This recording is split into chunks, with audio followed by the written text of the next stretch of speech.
Good morning students. So in our previous video we are discussing about Bohr's atomic model. So today as I am presenting that Bohr's atomic model part 2. So in this lecture today there will be some calculation part. So first let's have some recap कि first part में हम लोगों ने ये discuss किया था कि basically Bohr's atomic model जो है वो केवल वन इलेक्ट्रॉन स्पीसीज के लिए लाइक हाइड्रोजन और हाइड्रोजन लाइक स्पीसीज, जैसे हीलियम था, हीलियम के पास 2 इलेक्ट्रॉन होते हैं, एक इलेक्ट्रॉन इसने क्या कर दिया, डोनेट कर दिया, तो He+, Li+2, Be+3, तो इस तरह की स्पीसीज के लिए था। और इसके कुछ पोस्ट्यूट्स जो कि आप लोगों ने देखे थे। The first one, electron revolves around the nucleus in a fix circular orbit, means एक फिक्स सर्कुलर ऑर्बिट है, उस ऑर्बिट के चारों तरफ इलेक्ट्रॉन रिवॉल्व कर रहा है, ठीक है, और उसकी कुछ डेफिनिट मतलब एनर्जी, ऐसा नहीं कि कहीं पर भी इलेक्ट्रॉन है, इलेक्ट्रॉन हर सेल में नहीं है बल्कि किसी डेफिनिट या किसी फिक्स ऑर्बिट में है और उस ऑर्बिट का एनर्जी भी फिक्स्ड होता है, ठीक है। दूसरी बात उसने कही थी कि electron revolves only in those orbits जिसका एंगुलर मोमेंटम h/2π का इंटीग्रल मल्टीपल होगा, ठीक है, यानी जो एंगुलर मोमेंटम होगा that is mvr is equal to nh/2π। अगर फर्स्ट ऑर्बिट में है तो 1h/2π, सेकेंड ऑर्बिट में है तो n की जगह 2 रख देंगे, 2h/2π, थर्ड ऑर्बिट में है तो 3h/3π। और बात हमने की थी कि इलेक्ट्रॉन अगर किसी ऑर्बिट में है तो अगर फिक्स ऑर्बिट है उसका तो एनर्जी भी फिक्स है, तो ना तो एनर्जी लूज करेगा ना ही गेन करेगा। हाँ, अगला पोस्टुलेट ये कहता है कि जब इलेक्ट्रॉन अपनी किसी ऑर्बिट से या तो दूसरी ऑर्बिट में जाए या इस ऑर्बिट से इस ऑर्बिट में जाए तो या तो एनर्जी गेन करेगा या एनर्जी लूज ये करेगा, और वही हम लोग को एक रेडिएशन के फॉर्म पे मिलता है, कि स्पेक्ट्रम ये मिलता है। तो वो स्पेक्ट्रम हाइड्रोजन का था जो उन्होंने एक्सप्लेन किया था। बट मोर इम्पॉर्टेंट थिंग जो हमने डिस्कस ये करनी थी कि उसके कुछ मैथमेटिकल टर्म्स हैं। बोहर ने ये मॉडल दिया था अपना एटॉमिक मॉडल हाइड्रोजन एटम के लिए, ठीक है, और आप ये जानते हैं देखिए कि जो हाइड्रोजन एटम है दिस इज द न्यूक्लियस, इस न्यूक्लियस के बाहर से क्या होगा, हाइड्रोजन, एक इलेक्ट्रॉन स्पीसीज है तो एक इलेक्ट्रॉन होगा। अब यहाँ पर इंपॉर्टेंट बात ये समझने की है कि जो न्यूक्लियस है, न्यूक्लियस आप देखिए कैसा चार्ज होता है, न्यूक्लियस का पॉजिटिव चार्ज होता है। The positive charge of nucleus is due to the protons. तो न्यूक्लियस के अंदर क्या होते हैं, प्रोटॉन्स होते हैं, ठीक है। अब जो न्यूक्लियस का जो चार्ज होगा, चार्ज इन प्रोटॉन, प्रोटॉन पे कितना चार्ज होता है भाई, प्रोटॉन पे चार्ज होता है प्लस ही, प्रोटॉन पे कितना चार्ज होता है, प्लस ही, ठीक है। अब जो प्लस ही चार्ज है, अब मान वो कितने प्रोटॉन्स होते हैं न्यूक्लियस के अंदर, number of proton is equal to atomic number, number of proton will be equal to atomic number को किससे दिखाते हैं, Z। तो ओवरऑल जो न्यूक्लियस है उसका चार्ज कितना हो गया, charge of nucleus is equal to Z into plus Z into E, ये हो गया ना न्यूक्लियस का charge.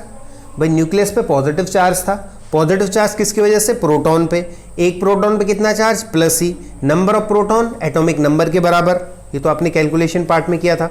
So the charge of nucleus will be plus Ze, that will be the total charge in nucleus, ठीक है। अब यहाँ पर जो समझने वाली बात है कि न्यूक्लियस पे प्लस चार्ज है, इलेक्ट्रॉन पे मतलब माइनस चार्ज है। अब ये 2 पॉइंट चार्जेस हैं, जैसे आप मान लीजिए जैसे 2 पॉइंट चार्जेस होते हैं, मान लीजिए फिजिक्स में ये पढ़ेंगे आप लोग Q1 एंड Q2, इनके बीच में एक इलेक्ट्रोस्टैटिक फोर्स होता है, इसको कूलाम्बिक फोर्स भी बोलते हैं। F electrostatic is equal to होता है 1/4πε0 Q1 into Q2 divided by R², ये होता है, ठीक है। अब वही चीज़ अगर बोहर्स एटॉमिक मॉडल पे अप्लाई कर दें तो उस केस में क्या होगा, देखिए उस केस में प्लस चार्ज जो है Q1 की जगह मैं क्या मानूंगा, न्यूक्लियस, न्यूक्लियस पे कितना चार्ज, अब मैं Q1 की जगह मान लूंगा प्लस Ze, Q2 की जगह दूसरा चार्ज मेरे पास है इलेक्ट्रॉन, एक इलेक्ट्रॉन हो गया, एक प्लस Ze हो गया। तो यही फॉर्मूला अगर मैं यहाँ पर ये लगाऊं एटॉमिक मॉडल पे तो F electrostatic is equal to क्या हो जाएगा, 1/4πε0, Q1 की जगह क्या लिखूंगा, plus Ze into E divided by R², बोलो हो जाएगा, आसान है, ठीक है। तो ओवरऑल मैं बोल सकता हूँ F electrostatic is equal to, इस वाली क्वांटिटी को मैं कांस्टेंट मान लूंगा, ये फिजिक्स में भी परमिटेबिलिटी कांस्टेंट होता है, उसको छोड़ दें अभी। तो 1/4πε0 इज ऑल्सो कांस्टेंट, इसको K बोल दूंगा, K into Z into E Ze² divided by R², ठीक है। तो ये हो गया हमारे पास एफ इलेक्ट्रोस्टैटिक या एफ कूलम्बिक फोर्स भी बोल सकते हैं इसको। ये एफ इलेक्ट्रोस्टैटिक चार्ज की वजह से है, क्योंकि न्यूक्लियस पे क्या है प्लस, इलेक्ट्रॉन पे नेगेटिव, तो दो अपोजिट चार्जेस की वजह से एक इलेक्ट्रोस्टैटिक फोर्स हमारा क्या हुआ, ये जनरेट हुआ, दैट इज एफ ई। ठीक है, अब आप यहाँ पर ये समझिए, अभी मैं मॉडल पे आऊँगा, पूरा कैलकुलेट करके बताऊँगा आपको, सिर्फ ये आप ये चीज़ आपको एक्सप्लेन किया। ठीक है, दूसरी बात ये देखिए कि क्या होता है, जैसे सन होता है ना, सन के चारों तरफ कौन घूमता है, अर्थ, ये सन है। ठीक है, सन के चारों तरफ अर्थ घूमती है। ठीक है, so due to gravitational force, इसमें अंदर की तरफ एक फोर्स भी लगता है, मतलब सन और अर्थ के बीच में क्या है, ग्रेविटेशनल फोर्स है। कौन सा फोर्स है, ग्रेविटेशनल फोर्स है। तो वो ग्रेविटेशनल फोर्स इस अर्थ को सन के चारों तरफ रोटेट ये करता है। ठीक है, तो उसी तरह से क्या होगा, इसको नोट कर लें आप इस चीज को। अब इसी तरीके से क्या होगा देखिएगा, जब कोई इलेक्ट्रॉन न्यूक्लियस के चारों तरफ घूम रहा है, ठीक है, तो उसमें दो तरह के फोर्सेस लग रहे हैं। ठीक है, ये नोट कर लिया होगा, हम आगे चलते हैं। ठीक है, अब देखिए यहां पर दो चीजें। ठीक है, पहली चीज कि nucleus, this is nucleus and this is electron, orbit में इलेक्ट्रॉन घूम रहा है। ठीक है, तो अब न्यूक्लियस और इलेक्ट्रॉन के बीच में, दो अपोजिट चार्जेस के बीच में एक इलेक्ट्रोस्टैटिक फोर्स होगा। वो इलेक्ट्रोस्टैटिक फोर्स सेंटर की तरफ एक फोर्स जनरेट करेगा और उसको क्या बोल देते हैं, सेंट्रीफ्यूगल फोर्स। क्या बोल देते हैं, सेंट्रीफ्यूगल फोर्स। अब मैं दोनों फोर्स को लिख दे रहा हूं, देखिए एफ इलेक्ट्रोस्टैटिक को क्या लिखूंगा बताइए, इस मैंने अभी ये लिखा था 1/4 पाई को मैंने बोल दिया था k into Z E square divided by R square. आराम से कर रहा हूं ताकि आपको ये समझ में आ जाए। ठीक है, तो दिस इज एफ इलेक्ट्रोस्टैटिक। तो इस इलेक्ट्रोस्टैटिक फोर्स की वजह से क्या होगा कि ये इलेक्ट्रॉन न्यूक्लियस की तरफ को अट्रैक्ट होगा, मतलब सेंटर की तरफ को एक फोर्स भी लगेगा, उसको क्या बोलते हैं, सेंट्रीफ्यूगल फोर्स। तो इसी की वजह से क्या जनरेट होगा, एक सेंट्रीफ्यूगल फोर्स, सेंट्रीफ्यूगल फोर्स।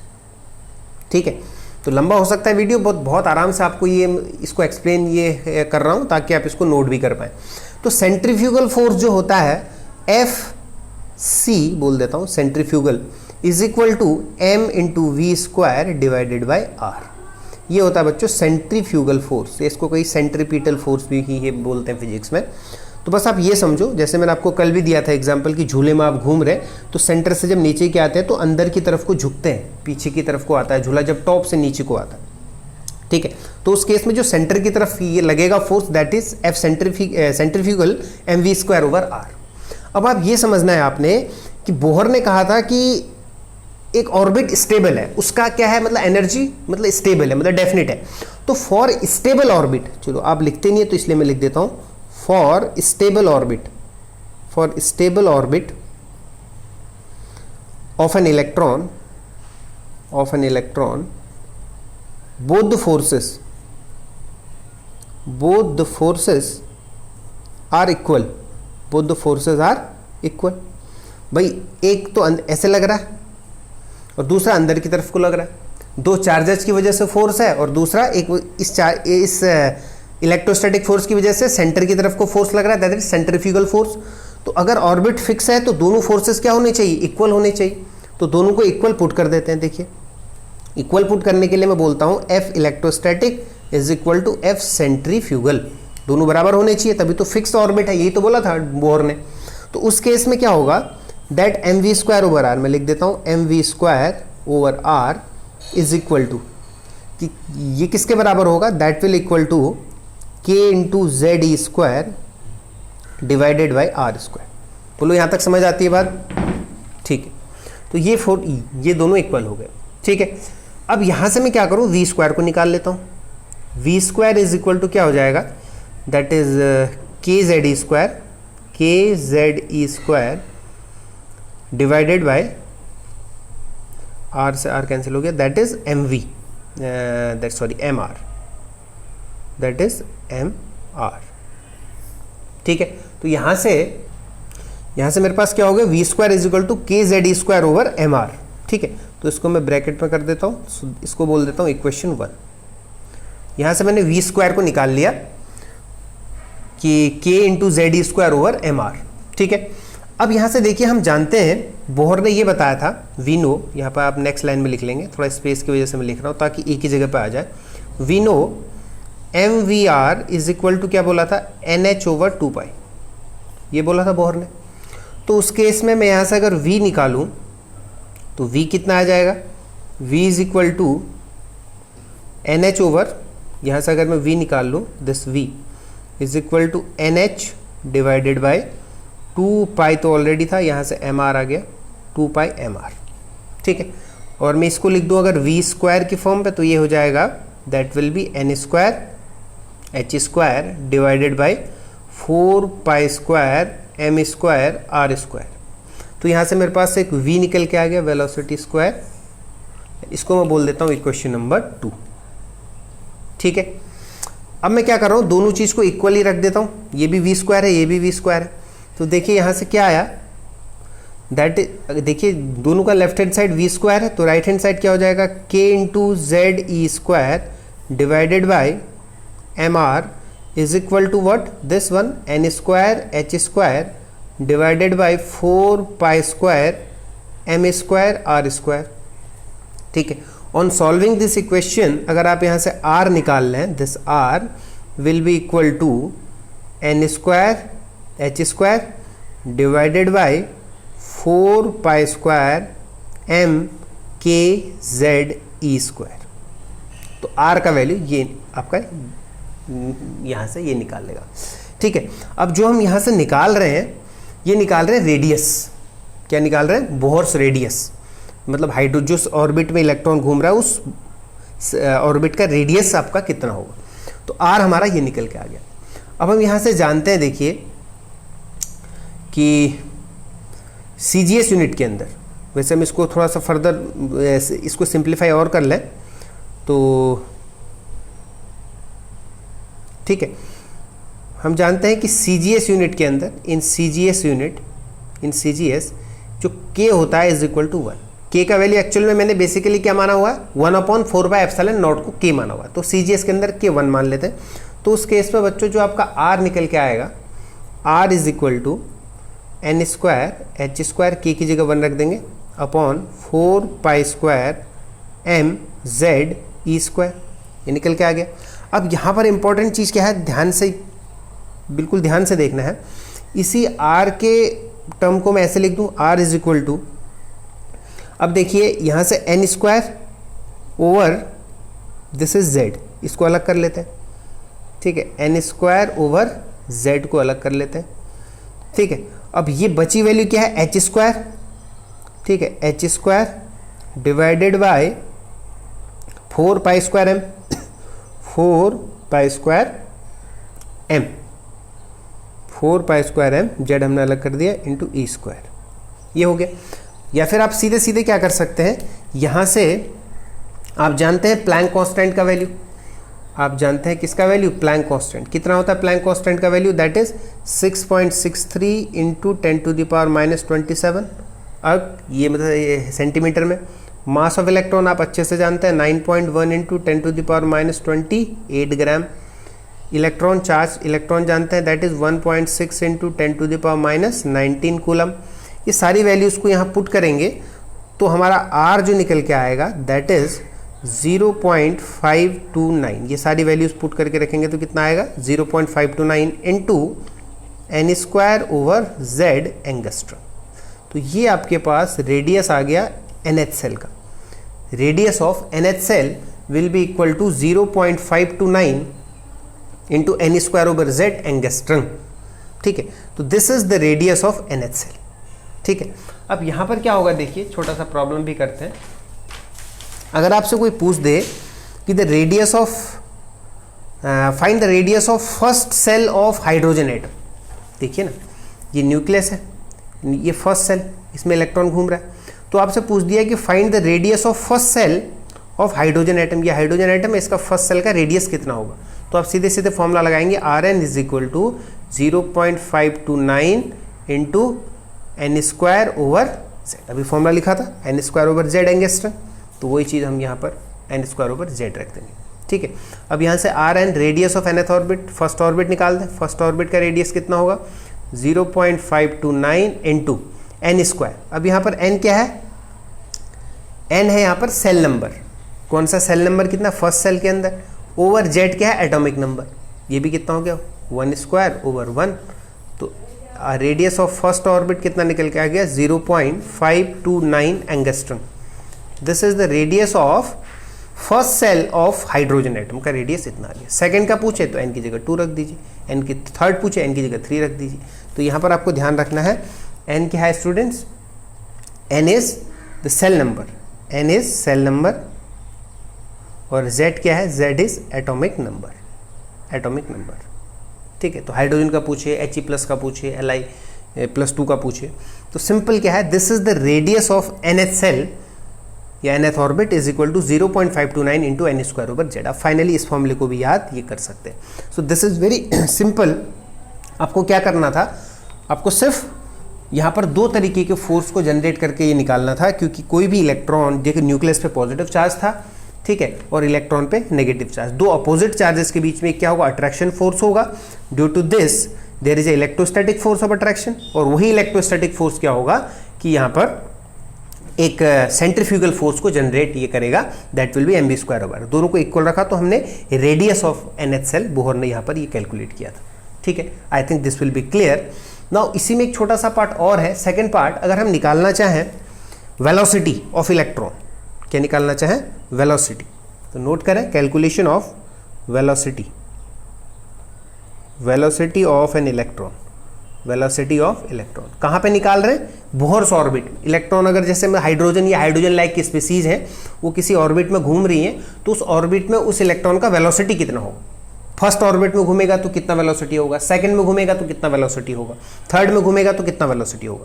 तो वेलोसिटी के लिए हमको इस r का वैल्यू ध्यान रखना है आपने, दिस वन, ठीक है, इसलिए यहाँ पर लिखा हुआ है हमने, this is n square h square over 4π² m kz square. ठीक है, तो अब यहाँ से क्या करना है आपने, r का वैल्यू ध्यान रखना है ये वाला। ठीक है, तो अब यहाँ से हम वेलोसिटी के लिए क्या करते हैं, देखो velocity of an revolving electron in nth orbit, देखिए हम जानते हैं, क्या जानते हैं, mvr is equal to nh over 2π। ठीक है, और हम v जानते हैं, यहाँ से क्या हो जाएगा, nh ओवर 2πmr। ठीक है, इसको बोल देते हैं इक्वेशन 1। अब यहाँ देखिए, यहाँ पर r आया एक टर्म, r का वैल्यू यहाँ से पुट कर देंगे। ठीक है, सारी चीज़ आपके सामने है। तो r का वैल्यू जैसे हमने पुट किया तो यहाँ से हमारा v क्या निकल के आया, v is equal to nh into, अभी रखेंगे h, n इंटू h रख दिया, ठीक है, divided by 2πm, this is 2πm, r की वैल्यू रख रहे हैं, that is n square h square, देखिए n square h square 4πm, ये n स्क्वायर h स्क्वायर तो हमने ये रखा, n square h square 4π² m z square. ठीक है, n square h square over है तो ये कहाँ चले जाएगा, ऊपर चले जाएगा, क्या, इंटू 4π² m z स्क्वायर। बोलो आसान, कुछ भी नहीं करना है, nh ओवर 2πmr है, r की जगह आपने वैल्यू पुट कर देनी है ये वाली, n स्क्वायर h स्क्वायर पर 4π² m z स्क्वायर।